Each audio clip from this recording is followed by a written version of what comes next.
Hi, my name's Kurt. Welcome to 7 Best Things.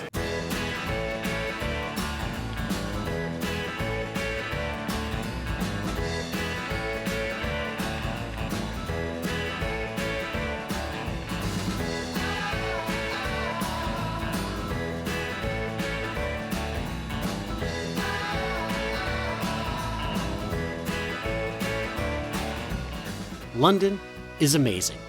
London's combination of history, beautiful architecture, and friendly Londoners make this one of the must-see cities in the world.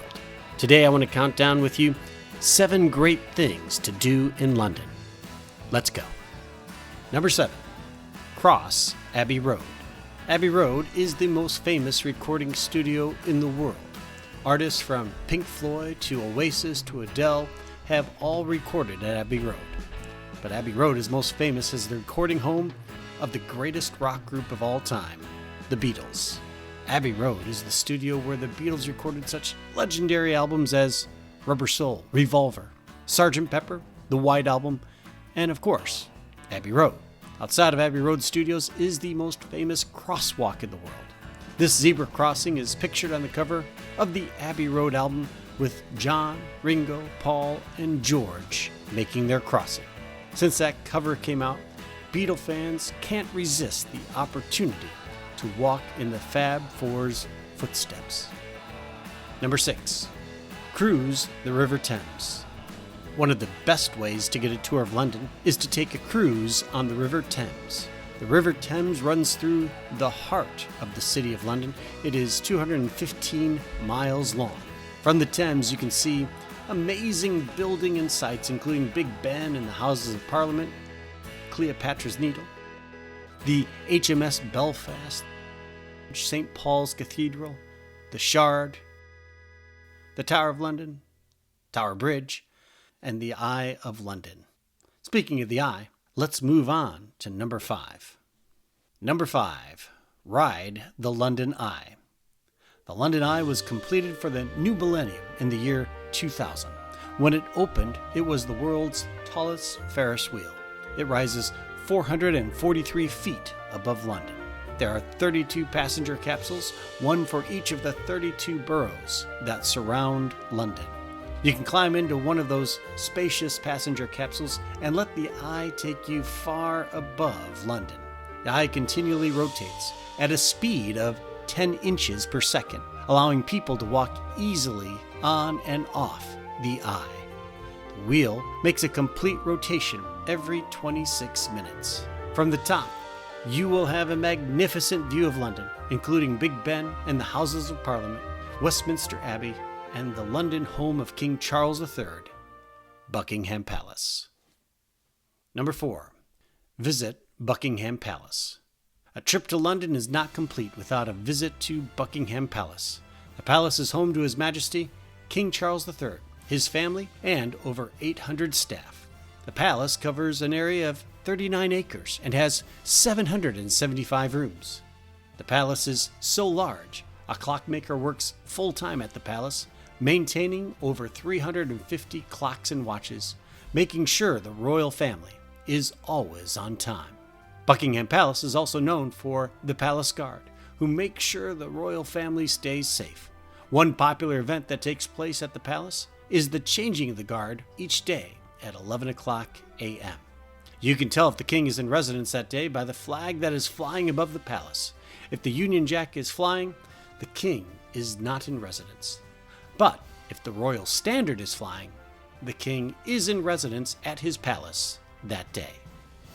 Number 3. Explore the Tower of London. The Tower of London is a castle, a palace, and a prison all in one. It is a medieval castle dating back close to 1,000 years. The White Tower at the center was built in 1078 and served as the palace of William the Conqueror. The tower was used as a prison for hundreds of years, even into the 20th century during World War I and World War II. The tower is home to several ravens. No one knows why they are there, but legend has it that if the ravens ever leave, both the tower and England will fall. Since the 1600s, the Tower of London is home to one of the most valuable collections of jewels in the world, the crown jewels. crown jewels contain over 23,000 sparkling gemstones.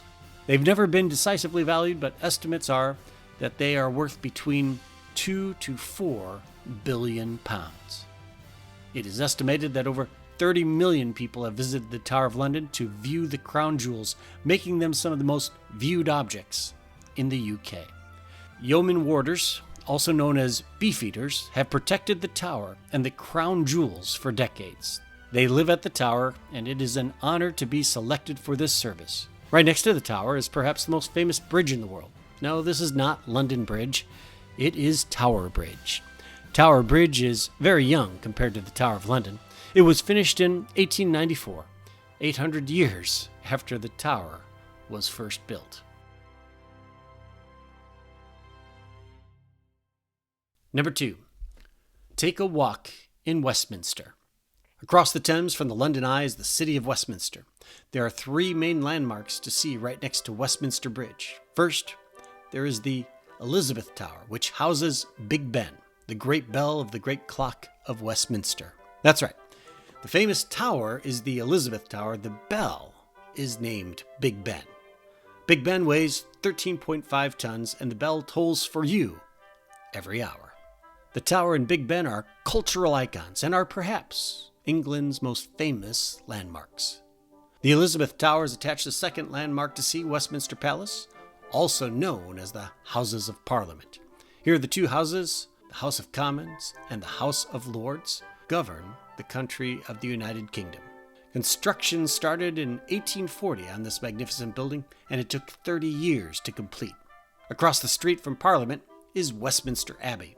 Since 1066, Westminster Abbey has been the location for the coronations of 40 English and British monarchs, including the coronation of King Charles III on May 6, 2023. You can see the coronation chair, the chair used in all royal coronations since 1308. Many royal weddings have occurred at the Abbey, and it is the burial site for 18 English, Scottish, and British monarchs. Over 3,300 people have been buried or commemorated at Westminster Abbey. One of the most famous areas is Poets' Corner, where many authors and poets are buried or commemorated, including Geoffrey Chaucer, William Shakespeare, Charles Dickens, and C.S. Lewis. The architecture and the stained glass in Westminster Abbey are breathtaking. It is definitely a must-see for any visitor to London. But it is not the only must-see church in London, which brings us to number 1. Number 1, climb St. Paul's Cathedral. St. Paul's Cathedral is the masterpiece of architect Sir Christopher Wren. It began construction in 1675, and it was completed in 1710. For over 300 years, its dome has dominated the skyline of London. The exterior of St. Paul's is majestic. The 2 towers in front rise to a height of 221 feet. The dome rises 365 feet above the city. The Dome of St. Paul's is the 3rd largest in the world. The interior of St. Paul's is equally magnificent. The Whispering Gallery in the dome is named for its incredible acoustics. You can whisper to someone on the other side of the dome. Frescoes of St. Paul's life decorate the interior of the dome. The highlight of my trip to London was climbing the stairway to the very top of St. Paul. Be warned, there are 528 steps to the top of St. Paul. It is not an easy climb, but it is worth it. The view of London from the top of St. Paul's is absolutely stunning.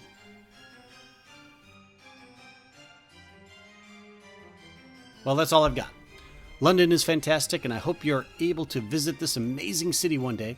If you have visited London, what did you find most interesting? What was at the top of your list? And if you haven't visited London, what would you most like to see? Let me know in the comments below. If you enjoyed this video, please feel free to check out the other videos on this channel. Thanks for watching, and have a great day.